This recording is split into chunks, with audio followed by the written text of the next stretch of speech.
శ్రీవిష్ణుచిత్తకులనందనకల్పవల్లీం శ్రీరంగరాజహరిచందనయోగదృశ్యాం సాక్షాత్ క్షమాం కరుణయా కమలామివాన్యాం గోదామనన్యశరణశరణం ప్రపద్యే. ధనుర్మాసోత్సవాల్లో ఈరోజు మనం 9వ రోజుకి చేరుకున్నాం. ఈ 9వ రోజున కూడా నిద్రపోయేటువంటి ఒక గోపికను నిద్రలేపి తమ యొక్క గోష్ఠిలో గోదాదేవి చేర్చుకునేటువంటి విధానమే కనిపిస్తున్నది. ఈరోజు నిద్రలేపబడేటువంటి గోపిక గొప్ప సంపన్నురాలు, అంతేకాదు గొప్ప పవిత్రత కలిగినటువంటి గోపిక, ఆధ్యాత్మిక సాధనలో ఉన్నతమైనటువంటి స్థితిని పొందినటువంటి గోపిక. అటువంటి ఈ గోపికను ఈనాడు గోదాదేవి తాము అనేకమైనటువంటి తెల్లవారిందనడానికి గుర్తుల్ని చెబుతూ ఆ గోపికను నిద్రలేపి తమతో పాటు చేర్చుకుంటూ ఉన్నారు. ఈ పాశురం ద్వారా అది మనకు తెలుస్తూ ఉన్నదనమాట. తూమణి మాడత్తు శుత్తుం విళక్కెరియ తూభంకమయ తుయిలణమేల్ కణ్వళரும் மாமான் மகளே மணிக்கதவந்தாள் திறவாய் மாமீரவள எழுப்பீரோ உன் மகள்தான் ஊமையோ அந்நிற்செவிடோ அனந்தலோ ஏம பெருந்துயில் மந்திரப்பட்டாளோ மாமாயன் மாதவன் வைகுந்தன் என்னென்று నామం పలவும் నవిన్రేలోరెంబావాయ్. గోదాదేవి చెప్తున్నారు, మామాయన్ మహామాయావి. భగవంతుడు ఎలాంటి వాడంటే మహామాయావి. ఇప్పుడు మాయావి అనంటే మనమేదో అనుకున్నట్టుగా మాయలు చేయడం అనేటువంటిది ఇక్కడ అర్థం కాదు. మాయావి అనంటే ఆశ్చర్యకరమైనటువంటి గొప్ప లీలలు కలిగినటువంటి వాడు భగవంతుడు. అసాధ్య సాధకుడు అనమాట. ఏవైతే మనం జరగవనుకుంటామో జరగనటువంటి వాటిని కూడా జరిపేటువంటి ఒక గొప్ప శక్తి కలిగిన వాడు భగవంతుడు. ఒక క్రమ పద్ధతిలో ఉండేటువంటి మనందరికీ ఒక క్రమ పద్ధతిలో కొన్ని పనులు చేస్తేనే మనం సాధించగలం. కానీ భగవంతుడికి మనకుండేటువంటి నియమాలు ఆయనకేమి లేవు. అందుకని ఆయన గురించి పెద్దలు చెప్తారు, భగవంతుడికి మనం కళ్ళతో చూస్తాం, నోటితో మాట్లాడతాం, చెవులతో వింటాం. కానీ భగవంతుడు కళ్ళతో వింటాడు, నోటితో చూస్తాడు, కాళ్ళతోటి ఆశీర్వదిస్తాడు. ఇలా ఏదైనా ఇంద్రియములతో పని లేకుండా అన్ని ఇంద్రియములు చేయగలిగినటువంటి పనులను తాను చేయగలరు. అంటే ఇంద్రియములతో ఆయనకు అపేక్ష లేదు. కానీ మనకు మాత్రం కళ్ళు ఉన్నాయంటే కళ్ళు చూడటానికే ఉపయోగపడతాయి, చెవులు ఉన్నాయంటే చెవులు వినడానికే ఉపయోగపడతాయి, నోరుందంటే ఆహారం తీసుకోవడానికి మాత్రమే ఉపయోగపడుతుంది. ఇలాగ మనం ఈ ఇంద్రియములతోటి ఈ పనులే చేయాలి, అలా చేయకపోతే కుదరదు మనకి. కానీ భగవంతుడు అలా కాదు. కళ్ళతోటి నడుస్తాడు, చెవులతోటి చూస్తాడు, ఇలా ఏదైనా చేయగలడు. కనుక ఆయన గురించి చెప్తారు, సర్వేంద్రియైరపి వినా సర్వం సర్వత్ర సర్వదా. సర్వేంద్రియైరపి వినా, ఆయనకి ఇంద్రియములతోనే పని లేదు, దేహంతో పని లేదు. కనుక ఆయనకు మన వాళ్ళు ఏం చెప్తారు, నిర్వికారుడు, నిరాకారుడు అనేటువంటి మాటలన్నీ కూడా చెప్తారు కదా భగవంతుడి గురించి. కనుక అలాంటి ఒక గొప్ప శక్తి కలిగిన వాడు కనుక మామాయన్, గొప్ప ఆశ్చర్యకరమైనటువంటి గొప్ప లీలలు కలిగినటువంటి వాడు మామాయన్. మాధవన్, ఆయన ఎవరు అంటే మాధవుడు. మాధవుడు అంటే లక్ష్మీదేవికి భర్తగా ఉండేటువంటి వాడు. మామాయన్, మా అంటే లక్ష్మీదేవి, మాధవుడు అంటే మాయాహ ధవహ, లక్ష్మీదేవికి భర్తగా ఉండేటువంటి వాడు శ్రీయఃపతి కనుక మామాయన్ మాధవన్. వైహుందన్, వైకుంఠుడు, ఎండ్రు అని మనం నామం పలవం అనేకమైనటువంటి పేర్లను మేము తలుచుకుంటున్నామమ్మా. ఇప్పుడు లోపల ఉండేటువంటి గోపిక గొప్ప సంపన్నురాలు కదా.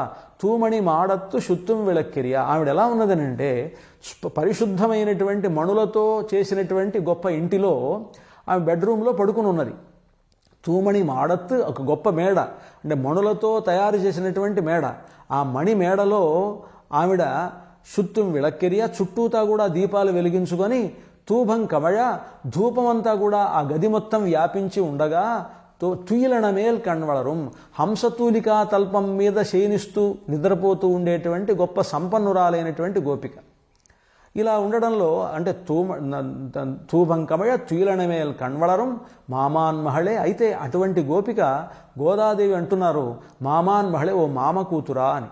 ఇక్కడ మనకి పెద్దలు ఏం చెప్తారంటే మామ కూతురా అని చెప్పడంలో ఉద్దేశం అటువంటి భాగవతోత్తములతోటి ఒక సంబంధాన్ని కూడా కలుపుకోవాలి, ఏదో ఒక వరస ఉండాలి అన్నమాట. పెద్దవాళ్లతోటి మనం ఎవరినైనా సరే స్నేహితులుగా చేసుకున్నప్పుడు కానీ ఎవరినైనా వాళ్ళ గురించి మనకి చాలా దగ్గర వాళ్ళు అనుకోవడానికి ఒక సంబంధం కలుపుకుంటే అన్నయ్యానో మామయ్యానో ఇలా ఆ సంబంధాన్ని కలుపుకున్నప్పుడు వాళ్ళతో మనకి ఆత్మీయత వస్తుంది. అదేవిధంగా లోపల ఉండేటువంటి గోపిక సంపన్నురాలు, భౌతికంగానూ సంపన్నురాలు, ఆధ్యాత్మికంగానూ సంపన్నురాలు. అటువంటి సంపన్నురాలైనటువంటి గోపికతోటి సంబంధం మనకు కావాలి అనేటువంటిది తెలియటం కోసమని ఆవిడ చెప్తున్నారు, మామాన్ మహళే, ఓ మామ కూతురా, మణిక్కదవం తాళ్తిరవాయ్, మణులతో కూడినటువంటి ఆ నీ ఇంటి యొక్క తలుపుల యొక్క గడియను తెరవమ్మా. మణిక్కదవం తాళ్తిరవాయ్ మామీర్ అవళ ఎഴുప్పీరో. అక్కడ పక్కనే ఆ గోపిక యొక్క తల్లి కూడా ఉన్నది. అందుకని ఆ తల్లిని అంటుంది, ఓ అత్తయ్య అనమాట. ఈవిడ మామ కూతురు అయితే ఆవిడ మేనత్త అవుతుంది కదా, ఓ మేనత్త, మామీర్ అవళ ఎഴുప్పీరో. మామీర్ అంటే ఓ మేనత్త, అవళై నీ కూతురైనటువంటి ఆమెను, ఆ గోపికను, ఎഴുప్పీరో నిద్రలేపవా నువ్వు. ఆవిడ నిద్రపోతోంది, సరే మీరైనా లేచి ఆవిడ నిద్రలేపొచ్చు కదా, మేము ఒక వ్రతాన్ని చేద్దాం అనుకుంటున్నాం కదా, మామీర్ అవళ ఎഴുప్పీరో అని చెప్పిన తర్వాత ఆవిడ అంది, ఆ గోపిక తల్లి అంటున్నది, నేను లేపడం ఏంటమ్మా, మీరు చెప్పేటువంటి భగవన్నామాలు అవన్నీ కూడా వినిపిస్తున్నాయి కదా ఆవిడకి, ఆ అమ్మాయే నిద్రలేస్తుంది అంటే, అలా నిద్రలేవట్లేదు కదా, మీ కూతురు నిద్రలేవట్లేదు కదా, ఆమెకు ఏదైనా అన్రి చెవిడో ఆనందలో మామీర్ అవళ ఎഴുప్పీరో ఉన్ మహల్దా నూమయో. ఓ మేనత్త గారు, ఉన్ మహల్దాం, మీ కూతురు ఉన్నదే ఆవిడ ఊమయో, ఆవిడకి మాటలు రావా, సరే తలుపులు తీయకపోయింది, నిద్ర లేవమ్మా అనగానే ఇదిగో నేను వస్తున్నాను అని చెప్పి లోపల నుంచి ఒక మాట అనొచ్చు కదా, వస్తున్నానని అనొచ్చు కదా, కానీ అలా అనకుండా అలాగే ఉన్నదే అంటే ఆవిడకి మాటలు రావా, ఉన్ మహల్దాం ఊమయో, మీ కూతురికి మాటలు రావా, అన్రి చెవిడో, లేదా ఆవిడకు మేము పిలిచింది వినిపించలేదా, చెవుడు ఆవిడకి ఆనందలో, లేకపోతే ఆవిడ నిద్ర లేవకుండా ఎవరైనా సరే నువ్వు ఇలాగే ఉండాలి, నువ్వు కదలకుండా ఇక్కడే ఉండాలి అని ఎవరన్నా ఆవిడని నిర్బంధించి అలాగే ఉంచారా ఆనందలో. ఏమ పెరుందియిల్ మందిరపట్టాడో, లేకపోతే అసలు నిద్ర లేవకుండా ఉండే విధంగా ఏదైనా మంత్రం వేసి ఆ మంత్ర శక్తితోటి అసలు నిద్ర లేవకుండా బాగా అలాగే ఎప్పుడూ నిద్రపోయే విధంగా ఆమెను ఎవరైనా మంత్రించారా. ఏమ పెరుందియిల్ మందిరపట్టాడో, అలా మంత్రము వేయబడిందా, ఏమో పెరుందియిల్ మందిరపట్టాడో, ఇలా ఉందా అని అనమాట. అంటే ఇలా చెప్పడంలో ఉద్దేశం అంటే ఒక్కొక్క విశేషణానికి, అంటే ఒక్కొక్క విషయానికి ప్రత్యేకమైన అర్థం చెప్తారు. అంటే ఒక భక్తుడైనటువంటి వాడు ఎలా ఉండాలి అంటే, అతను ధ్యానంలో ఉన్నప్పుడు అతనికి ఏమీ తెలియకుండా ఉండాలి. అంటే మాటలాడడం, అలాగే అతనికి తెలియకపోవడం, కంటి చూపు కూడా కనిపించదు. కంటి చూపు కనిపించడం అంటే అర్థం, ధ్యానంలో ఉన్నటువంటి వాడికి ఎదురుగా ఒక వస్తువు ఉన్నప్పటికీ తాను కళ్ళు మూసుకోకపోయినా కళ్ళు తెరిచి ఉన్నప్పటికీ దాని మీద దృష్టి ఉండదు కనుక అది కనిపించదు అని అర్థం.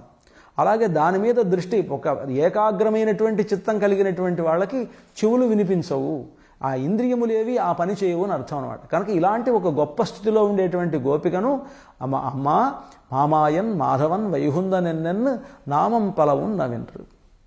మేము గొప్ప మాయావి అయినటువంటి వాడు, గొప్ప ఆశ్చర్యకరమైనటువంటి లీలలు కలిగినటువంటి వాడు మాధవుడు, ఇలాంటి నామములన్నీ కూడా మేము చెప్తూ ఉంటే, నామం పలవం, ఇలాంటి అనేకమైనటువంటి నామములను అంటే సహస్రనామములను పలవున్ నవిన్రు, మేమంతా కూడా ఉచ్చారణ చేస్తుంటే, సంకీర్తనం చేస్తుంటే, ఏలో రెంబావాయ్, నువ్వు నిద్ర లేచి మా గోష్ఠిలో చేరి మా అందరినీ కూడా తరింపజేయవమ్మా అని గోదాదేవి లోపల ఉండేటువంటి గోపికను, సంపన్నురాలైనటువంటి గోపికను, అటువంటి సంపన్నత అంటే కేవలం భౌతిక సంపదే కాదు, ఆధ్యాత్మిక సంపద కలిగినటువంటి గోపికను ఆమెతో సంబంధం పెట్టుకొని, మామ కూతురా అని సంబంధం పెట్టుకొని ఆమెను నిద్రలేపి తమ యొక్క గోష్ఠిలో ఈ పాశురంలో చేర్చుకోవడం అనేటువంటిది కనిపిస్తుంది.